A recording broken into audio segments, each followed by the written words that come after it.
ውድ ቤተሰቦች እንዴት አደራችሁ? ሰላም አደራችሁ? እኛ ሰላም አድረናል፣ እግዚአብሔር ይመስገን። እንዴት ናችሁ እናንተስ? ቲክቶኮች ውስጥ ዩቲዩበሮችስ እንዴት አደራችሁ? ትናንትና እንግዲህ ስትቃጠሉም ስትደሰቱም ያደራችሁ ሰዎች ያላችሁ አሉ። ግማሾቹ በቃ ዳኒ ከጎኑ ነው፣ ዳኒ ካሜላውን ደቅኖ እየተከታተለው ነው። ዳኒን እንትን የሰይጣን መላእክት አረጋችሁት እንዴ? ምንድን ነው? የሰይጣን መላእክት ነው እሱ የሰይጣን መላእክት ነው። ልክ እንደናንተ አስተሳሰቡ አንድ አይነት የሆነ ማለት ነው። በነገራችን ላይ በትናንት ነው ግማሹም እያዘነም አለ።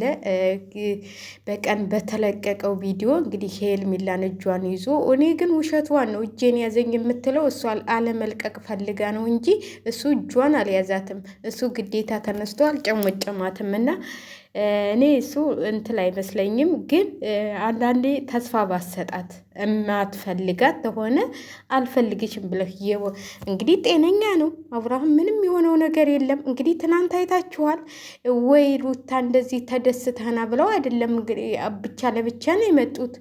ስለዚህ እኔ አብርሃም አንዳንዶቻችሁ ታሟል የምትሉ ውሸት ነው እና ለሄርሜላ ተስፋ ባሰጣት ብዬ ነው የማስበው ማለት ነው። ተስፋ ባሰጣት የማትፈልጋት ከሆነ ቁልጥ ያለ ውሳኔ ብትወስንላት፣ እሷም የራሷን ኑሮ ብትኖር፣ እሷ ታሟል እያለች እነሱ እኔ ደህና ነኝ አልታመምኩም ምንድን ነው የምትለኝ አለው ዳኒ። የሰይጣን መላእክት እንግዲህ ተኋላቸው እየተከተለ እኔ የሰይጣን መላእክት ነው የምለው። ዳኒ ጥሩ ሰው ሁኖ አሁን እናንተ በልታ ዳኒ ካሜራውን ደቅ ነው የሰይጣን ካሜራ በሉት። እኔ በምንም ነገር ዳኒ ለአብርሃም አዝኖ በኋላ የሆነ ነገር ቢሆን እናንተ እንደዚህ የለፈለፋችሁት አፋችሁን በእንትል ተይዛላችሁ ማለት ነው። ዳኒም በምንም ነገር ለአብርሃም አስቦ አይደለም ማለት ነው። የሰይጣን መላእክት ደግሞ እንግዲህ እየተከታተለ ነው ሰውን የሰው ትዳር የሚያፈልሰው ማለት ነው። እኔ እውነቴን ነው የምላችሁ። እኔ ዳኒን የሳልኩት የሰይጣን መላእክት ነው እንጂ ዳኒ መላእክት ነው የምትሉ ልጆች ተሳሰታችኋል። ይሄ በሁለቱ ያለው እንግዲህ እነሱን ሳይ እንዴት ሰላሙ እንዳለ እንዴት ፍቅሩ ለሚስቱና ለልጁ ያለውን ክብል አይታችኋል። ሁላችሁም ቪዲዮን ተመልክታችኋል ማለት ነው። ሄርሜላዬ ደግሞ እኔ ለሄርሜላም አንድ ነገር የምመክራት ሴት ልጅ ነሽ፣ ትሰበሪያለሽ፣ ተሰብረሻል፣ እናውቃለን ማለት አንድ ህይወታችሁ ውስጥ ይገባና አንዳንዱ ለእናንተ የማይሆን ሰው ሰብሯችሁ ይሄዳል። እውነቴን ነው የምላችሁ። እኔ በሰው ስላየሁ ነው በጣም ስብር ላድርጓት ቀዩን ጥቁር አድርጓት የሄደ ሰው አውቃለሁና አንዳንዴ ልባችሁን በቃ ይወደኛል ብላችሁ አብዙ የሰው ባል የምትወስዱ ልጆች ማለት ነው። ከኔ ጋ ነው የሚኖረው ብላችሁ ተስፋችሁን ሰጥታችሁ ለመኖር ተስፋ አታድርጉ። እውነቴን ነው የምላችሁ።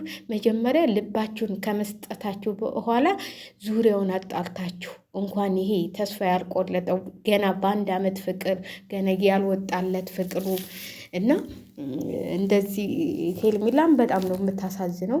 ሴት ልጅ ነች፣ መሰበር የለባትም። ተስፋ መስጠት የለብህም። የራሷን ኑሮ እንድትኖር ትናንትና እንግዲህ እጄን ያዘኝ እኮ የሚነግረኝ ነገር አለ፣ የሚያጫውተኝ ነገር አለ፣ በፈለከኝ ጊዜ ያለውኝ ምናምን። እኔ ግን ተስፋ አትስጣት አብርሃም። አንተ ከሩታ ጋር መሆን ተፈለግ ለሩታ ለሄርሜላ ቆለጥ ያለ መልስ መስጠት አለብህ ብዬ ነው የማስበው ማለት ነው። ለምን እሷም ተስፋ እያደረገች አዳናቂዎቿ ደግሞ ነገ ደህና ሲሆን አብርሽ ከሄርሜላ ጋር ነው። አብርሽ እኮ ምንም አልሆነም። እውነቴን ነው የምላችሁ። አብርሽ ምንም የሆነው ነገር የለም። እውነቴን ነው የምላችሁ። እናንተ ታፍሩበታላችሁ እንደዚህ ብላችሁ የምታወሉ ልጆች ማለት ነው። በት ጊዜ ይመጣል። እናንተ እኔ ትናንትና በጣም የሆነ ሁለት ስሜት ነው ሁላችንንም እንትን ብሎታል ማለት ነው። እዚህ ጋር ስታዩት ሄርሜላ እንግዲህ እጄን አለቀኝ ያለ ብዙ የምን ይሻለኛል ስትል ሰምተናል። እኔ ግን የሆነ ቸው የሚል ነገር ነው። እሷ እምቢ ብላ አለቅም ብላ እንዴ ይህ እንደዛ እያነቀች የምስመው እንደዛ የምታደርገው እኔም ይች ልጅ ደግሞ ጀምራት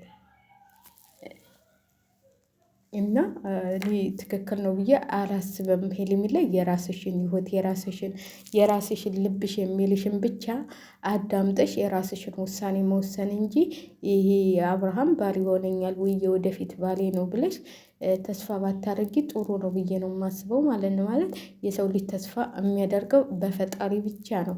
ደግሞ ፈጣሪ ያጣመረው ፈጣሪ ታጣመረሽ ምንም ቢሆን ያንቺ ነው የሚሆነው። ግን ይሄ አሁን ወደ ልጁ እና ወደ ሚስቱ ተመልሷል።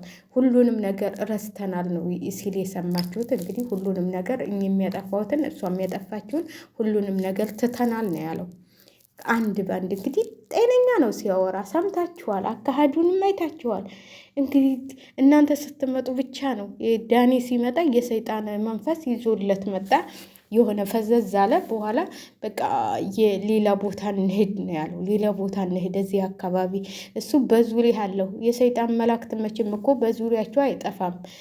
ሰይጣንን ታላጠፋችሁት በጠበል በምን የሰይጣን መላእክት እየተላከ በዙሪያችሁ ሲንጓለል ነው የሚውለውና ይህንን ነገር ሩታ በሃይማኖት የምታምን ተሆነ ሃይማኖት ታላት ወይም ወደ ቤተ ክርስቲያን መሄድ ቤተ ክርስቲያን ክደው አንድ ሳምንት እንኳን ጠበል ቢጠመቁ ወይ ንስሐ ቢገቡ ይሄ ሰይጣን መላእክት የሚከታተላቸው ሰይጣን ይጠፋል ማለት ነው። እውነቴን ነው የምላችሁ። እሷ ነች ጠበል ይዛ መሄድ ያለባት ባሏን። እሷ ነች የሆነ ምን እንደተደረገበት ማወቅ የምትፈልገው። እሷ እንግዲህ ምንም እንዳላደረገች እየታየ ነው። እንትሉንም በጠሱ ምኑንም በጠሱ ከቤትም ተቀመጡ። እስቲ እንግዲህ ምንም ያገኙን ነገር የለም። ታመሃል ብቻ ታመሃል። ሰው ዝም ማለት አይችልም እንዴ? እኔ በነገራችን ላይ ማለት ነው ሲደብረኝ ታምሜ ነው እንዴ ዝም የምለው? እግዚአብሔርን ነው የምላችሁ። እንደውም አሁን ትቻለሁ እንጂ በፊት ከደበረኝ የሆነ ነገር እንትን ታልኩኝ እስከ 3 ቀን እስከ 4 ቀን አውሬ የሚለኝም ነገር የለም። የሆነ ነገር የሚዘጋቸው የለም። ዝግት ዛዳኒ አሁን እንትን ይዞኛል ታምም ያለሁ ነው የሚባለው። አልታመምኩም፣ አውቃለሁ እኮ ብዙ ነገሮችን አውቃለሁ። ግን ማሰብም ማስታወስም ያንን ነገር አልፈልግም። የማታስታውሱትና የማታስቡት ነገር ሊከሰት ይችላል። አብርሃምም እንደዛው ነው። በቃ ይህንን ነገር አውልቆ ለመጣል ብዙ ጊዜ እኮ ይፈጃል እንዴ! ይህ እኮ ፍቅር ነው። እንትን እኮ አስጀምሯታል። ትዳር የሚባለውን ነገር እኮ ሌላ ሴጋ ጀምሯል አይደል እንዴ? እንዴ ነው ባንዴ ያንን ትዳር ረስቶ ያንን ፍቅር ረስቶ ያንን ቀለበት ያለገላትን ያን ቃል ረስቶ በአንድ ጊዜ ተመልሶ ጤነኛ ሁን የምትሉት? በአንድ ጊዜ እንደዚህ እንደ ድሮ እኮን የምትሉት አይሆንም። ለምን ያ ነገር እንትሉ ይበለዋል፣ ሆዱን ይበለዋል። ለምን እንደዚህ ያረኩኝ? ለምን መጀመሪያው ሩታን ለምን ጥል ሄድኩኝ? ለምንስ ይሄ ነገር ተከሰተ እንዴ?